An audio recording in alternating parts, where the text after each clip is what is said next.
just worried it's going to make future writers look at that and go, okay, what's popular? How can we simulate that? I mean, that's True. just the only worry, but I am supportive of the idea. Yeah, yeah. I'm sure there will be all sorts of unintended consequences. Yeah, but, you know, it's what happens. Yeah. Gotta try stuff. Speaking of which, Shueisha is trying something a little gutsy.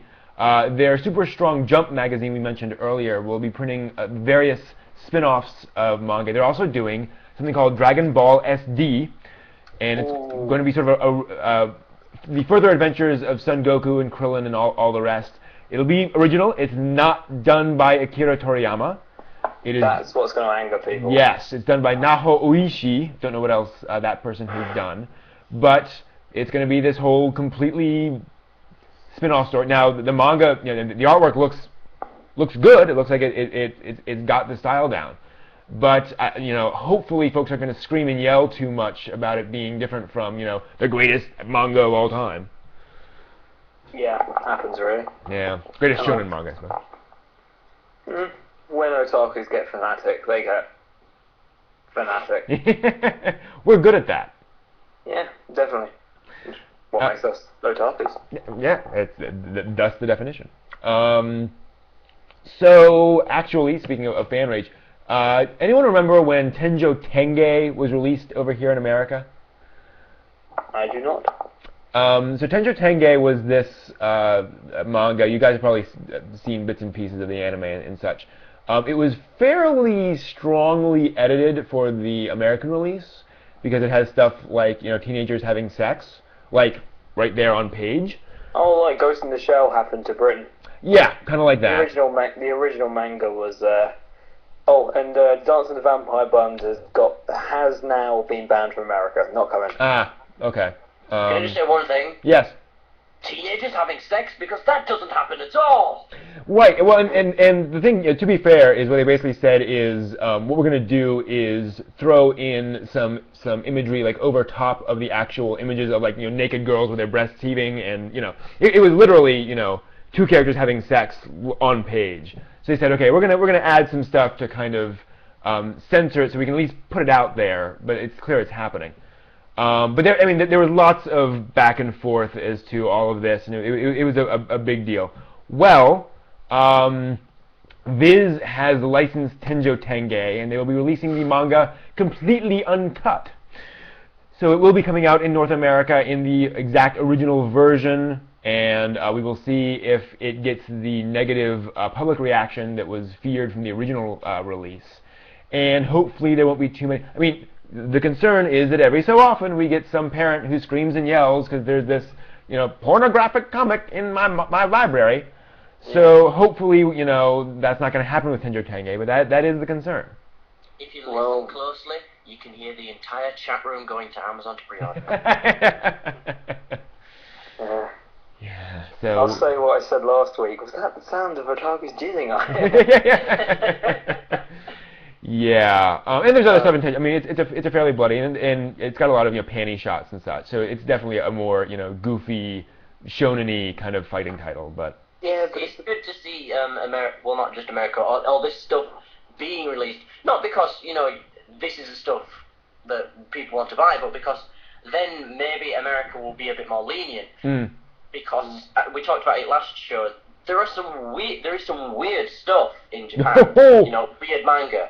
Not just weird stuff, you know, of course there's weird stuff. There's a train tunnel that's basically a girl's panties, something like that. Yeah. But anyway, you know, there's some weird manga, some weird concepts, you know, and if they're going to be releasing something this, you know, outside of America's usual rules, you know, we might get lucky and, again, they'll bring over some of the weirder stuff, you know, that normally America would think, oh, they won't want this. Yeah. My favorite example of that, there's a manga about Jesus and Buddha bumming around Tokyo. Awesome. And literally, they're like, you know, 24-year-old guys. They kind of have no money. They're sharing an apartment, and they're just sort of bumming around, you know, sort of doing miracles occasionally. It's hilarious and awesome. The reason why that should be released is because of an American show that was already there that I have watched and is absolutely hilariously funny, awesome, and that's God, the Devil, and Bob. Oh. And it was hilarious. Cool. And if they can show that on TV, they can release that manga. And Yeah. I want that manga now. It's awesome. cool. Yeah, and it's available. You know, it's been fan translated. And I have no idea what the title is. It's something like, you know, Jesus and Buddha. You know, something along those lines. Yeah, I think if you Google Very specific French. if you Google Jesus Buddha manga, you're gonna find it. I mean, there's Let's try that now. those don't come together all that often as search terms. Make it into a cheesy American sitcom. Oh, Jesus yeah. and Buddha. Oh, I know Jesus. I think I'll look at my big black book. It is called Saint Young Men, as in saints, young men. And it is out there. And in fact, if you Google Jesus Buddha manga, the first thing you'll get is that. The Passion of the Christ who crucified this. Family Guy reference. Nice. Okay, so moving into some of the more weird, wacky news. Hatsune Miku, this is a pretty big one. Hatsune Miku will be getting an English voice, meaning you can actually take Hatsune Miku and have her sing songs in English coming soon. Hatsune Miku? Yes. I heard things of this, so I have no idea what it is. I've just seen a video of someone, I think they did like a KO theme or something. I don't know what Hatsune Miku actually is, so anyone enlighten me here. Sure. Hatsune Miku's the girl they made the song with that ended up making Black Rock Shooter, isn't it? Or am I sort of. Really... Yes. She was the original inspiration for the character, arguably. Someone very concernedly corrected me on that. That, well, you know, there's no actual proof that the Black Rock Shooter character was based on Hatsune Miku, and I know, fine, whatever. Anyway, basically Hatsune Miku herself is a virtual character created around basically a singing application. So you download this application, kind of like GarageBand, and one of the instruments is like a voice. And so the voice is someone they basically sampled. And one of the advantages of Japanese is that there are so few syllables in the language that they just sample the voice, and then you got basically all of the, you make any word. So you can compose a song and put her in there. And the genius was that the application sold very poorly until they basically created an anime character around the voice, and then folks could actually create artwork and stuff. And so folks have done like CGI and 2D like full-scale music videos for Hatsune Miku. It's very cool. So they are going to make an English language module for Miku and get the original voice actors presumably to do that.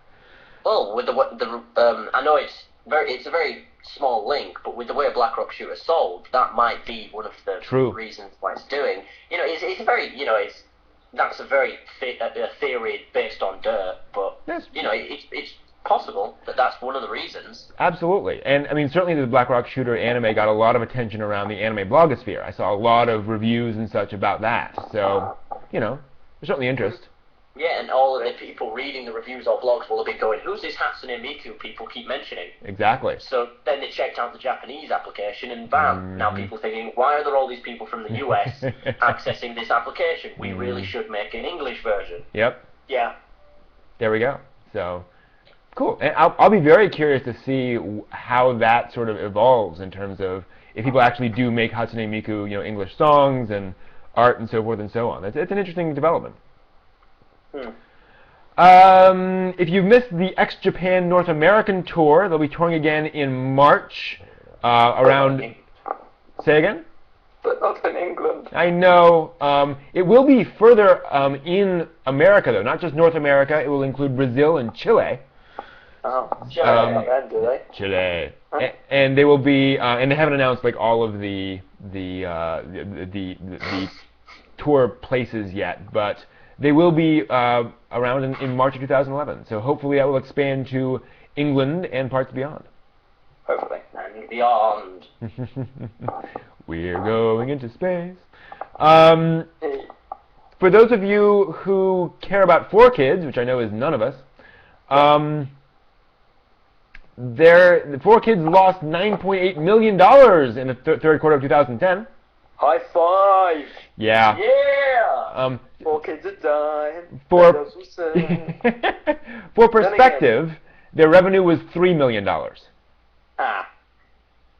And, I mean, Ouch. I shouldn't be making fun of for kids, but you know, like like no matter how much we hate them, no matter how much we hate their dubbing, there's none of us who, and no matter how much we hate the fact that, you know, they have had Pokemon stereotyped in this way and stuff like that, we need to appreciate the fact that most of us have grown up with 4Kids shows, and, you know, no matter how much we hate them now as real otakus, we should respect them because they actually made us otakus in a way, and, you know, it's almost in a way sad. Like, I'm not really that sad, but, you know, but it's kind of sad to know that stuff that I grew up with won't be as prominent, because even in a review of Lil Brie, I said, you know, no matter how much I hate the prospect of them taking the Japanese out of this, you know, 4Kids, please take this, because we want people to see this, and, you know, they may have ruined Mew Mew, they may have ruined Tokyo Mew Mew, but, you know, it's incredibly famous now, and I think it wouldn't have had that fame, so, you know, in a way, thanks 4Kids for, you know, you've had a good run. Absolutely. You know. Well, and whether they're a good dubbing company or bad, the simple fact is they're a dubbing company. Yeah. You know, how many of those do we have? You know, not many. It's like, the more we have, the more anime we get. So if even if we don't like them, if they die, that is less anime in the Western world. You know, or it might, you know, a lot of the other companies will say, oh yeah, now we'll buy more since 4Kid is no longer competition, but they won't buy enough to compensate for 4Kid. We might not like the anime that's being brought forward, but they are dubbing it, and we need anime dubbed no matter what it is, because the more anime done, the more wider an audience it gets. And plus we'll get more funny YouTube videos of if 4Kids did this, which are hilarious. True. Some amazing ones. And 4Kids, I mean, if nothing else, they did a very good job at bringing anime into the pop culture. You know, Tokyo Mew Mew being a great example, but you know, they did get a lot of stuff out there and really, you know, really big. And the funny thing is that, you know, history just repeats itself. This is basically what happened with Harmony Gold back in Streamline Pictures back in the 80s and 90s, where, you know, they released things, they localized them pretty strongly. And they you know, did a lot of works, because back then anime was this incredibly bizarre thing, and no one would accept it unless it was somewhat tweaked. And you know, real otaku despised them, and they were killing the anime industry. But they got stuff we out. hate them as anime journalists. We have to thank them for everything. Exactly. So, oh well. So they're not dead yet, but they're not doing so hot. They're not dead yet. But just wait until. So yeah. My evil plan will finally be complete. They've already sold off 2 divisions related to Chaotic, which has not done as well as they thought it would. And they're still pushing for it. That was losing them like $1 million a quarter. So hopefully that will help. But who knows? Oh yeah. Why has no one done like a like, you know, if we can get KO mods or Left 4 Dead 2, why can't we get one where we've got like Pokemon and like Yu-Gi-Oh and Digimon? We could call it Left 4 Kids. It's nice. It's there for you, man. There we are. We should do that. Come on, people. If anyone's good at Left 4 Dead 2 modding, make Left 4 Kids for me, will you?